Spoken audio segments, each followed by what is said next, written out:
To the boys who will one day hurt my sister. First, you should know where she comes from. A legacy of women with open mouths and rigid spines. My grandmother is 98 years old, and she outlived a man who didn't think she could exist beyond him, and knits me scarves. I am constantly amazed by how she can take a pile of string and 2 sticks and coax it useful, but after all, who knows more about creation than a woman, right? Which is to say, you should be afraid. We are an inventive bunch. Anything can be turned weapon when you have 2 good hands and a paralyzing fear of a fist hitting the back of your throat. Every Sunday, I sit across the table from an 81-year-old woman who, when she was 10, carried a switchblade in her shoe on the way home from work. She tells me stories about having men by the throats, fingers pulsing around the necks that dare threaten her, an adolescent fighter. I wonder where she learned it, and then I remember the way my fist clenched the first time I rode the bus alone, the way I felt heavy with eyes.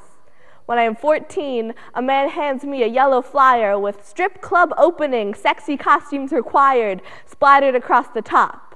I give it back to him, say I'm a little too young. He winks and I imagine him following me home. If I had a switchblade, I would press it to my hip. Instead, all I have is my ability to create, and I do. I move as far away as I can from this man, trying to create a new universe that doesn't hinge on my ability to hide. This fear is a creation story. It came before the muses and gods had a chance to make it human, but they blessed it anyway. This fear of men and the way they want flesh was born before all of us, and no matter how many fists we take to it, it just won't die.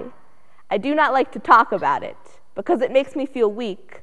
Like they took all of the wicked out of my witch. It is hard to be powerful when you are constantly bending your bones into more swallowable shapes. When you hear about men in Connecticut killing a girl for saying no to prom, or in California, how a boy cocks his gun when women do not deliver their bodies in a timely fashion, I am terrified for when my sister realizes this.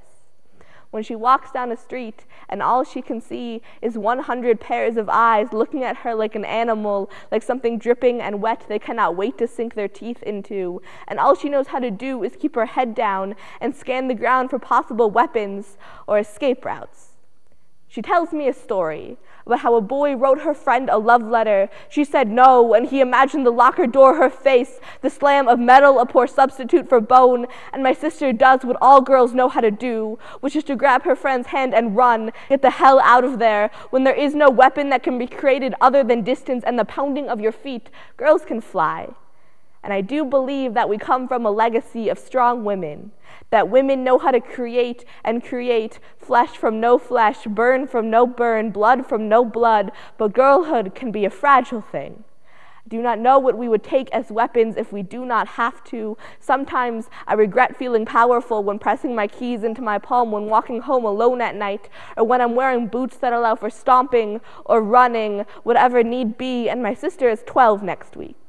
She's an Aries. She plays volleyball and is kind of a vegetarian, and her heart is too good for you. So when you hurt her, when you cheat on her, or catcall her, or slam a door in her face, I hope you know what's coming. A rush of blood and nails poised to kill. I hope you're familiar with the crunch of an ocean punched into your jaw.